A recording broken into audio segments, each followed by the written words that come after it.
ಈ ದಿನ ಕೋಟೆ ಠಾಣಾ ವ್ಯಾಪ್ತಿಯಲ್ಲಿ ಕ್ರೈಮ್ ನಂಬರ್ 125/26 ಕೊಲೆ ಪ್ರಕರಣದ ಆರೋಪಿಯನ್ನು ನಾವು ಇನ್ವೆಸ್ಟಿಗೇಷನ್ ಪರ್ಪಸ್ಗೆ ಕರೆದುಕೊಂಡು ಹೋಗೋ ಸಮಯದಲ್ಲಿ ಮಧು ಅನ್ನೋ ಆರೋಪಿ ತನ್ನ ಲೀಡಿಂಗ್ ಚೈನಿಂದ ನಮ್ಮ ಸಿಬ್ಬಂದಿ ಮೇಲೆ ಹಲ್ಲೆ ಮಾಡಿದ್ದಾನೆ.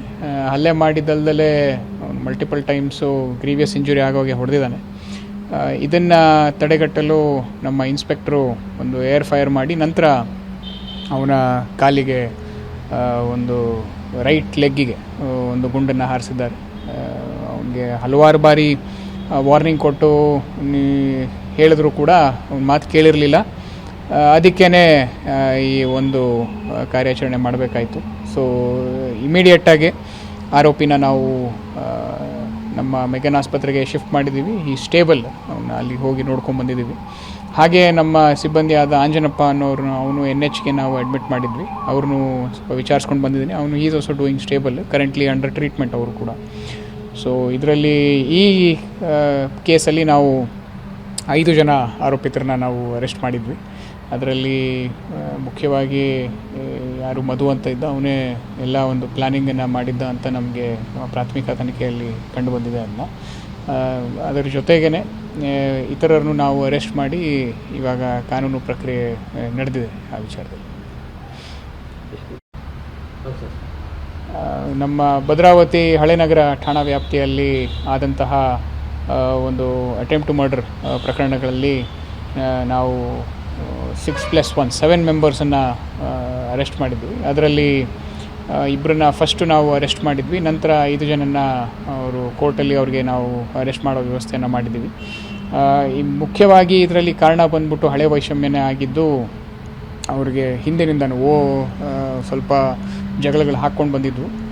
ಆ ವಿಚಾರದಲ್ಲೇ ಮುಂದುವರೆದು ಮೊನ್ನೆ ಈ ಒಂದು ಅಟ್ಯಾಕ್ ನಡೆದಿದೆ. ಅದರಲ್ಲಿ ಎಲ್ಲರೂ ನಾವು ಅರೆಸ್ಟ್ ಮಾಡಿ ನಾವು ಕಾನೂನು ಪ್ರಕ್ರಿಯೆಯನ್ನು ನಾವು ಜಾರಿಗೊಳಿಸಿದ್ದೀವಿ.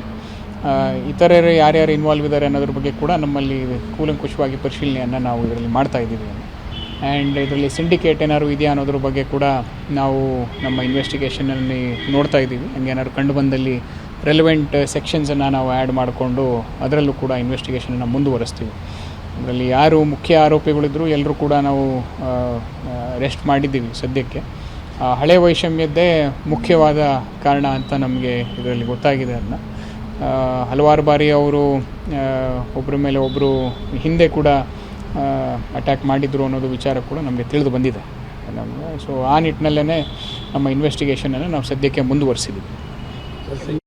ಈಗ ಒಬ್ಬ ಆರೋಪಿ ಹಿಂದಿನ ಕೇಸ್ಗಳಲ್ಲಿ ಇದ್ದಂತಹ ಆರೋಪಿ ಒಂದು ಸೋಷಿಯಲ್ ಮೀಡಿಯಾದಲ್ಲಿ ಯಾವುದೋ ಒಂದು ಪೋಸ್ಟ್ ಹಾಕಿದ್ದಾನೆ ಅನ್ನೋ ಮಾಹಿತಿ ನಮಗೆ ಲಭ್ಯವಾಗಿದೆ. ಅದರಲ್ಲೇ ಆ ವಿಚಾರವಾಗಿಯೇ ನಾವು ಆಲ್ರೆಡಿ ಏನು ಕಾನೂನಾತ್ಮಕ ಕ್ರಮ ತೊಗೋಬೇಕು ಅದನ್ನು ನಾವು ತೊಗೊಳೋ ವ್ಯವಸ್ಥೆನ ಮಾಡಿದ್ದೀವಿ.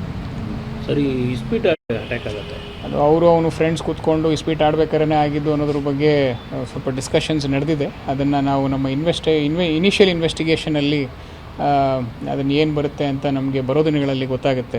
ಹಿಂದೆ ಆ ಜಾಗದಲ್ಲಿ ಆಗಿದ್ದಾಗ ನಾವು ರೇಡ್ಗಳನ್ನ ಮಾಡಿ ಅಲ್ಲಿ ಯಾರಿದ್ರು ಅವರಿಗೆ ಗಡಿಪಾರನೆಲ್ಲ ನಾವು ಬರೆಯೋ ವ್ಯವಸ್ಥೆನ ಮಾಡಿದ್ವಿ.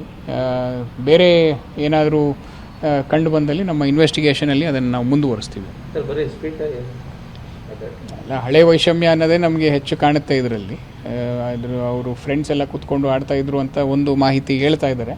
ಬಟ್ ಅದ್ರ ಬಗ್ಗೆ ನಮಗೆ ಇನ್ವೆಸ್ಟಿಗೇಷನಲ್ಲಿ ಹೆಚ್ಚಾಗಿ ನಮಗೆ ಗೊತ್ತಾಗೋದು.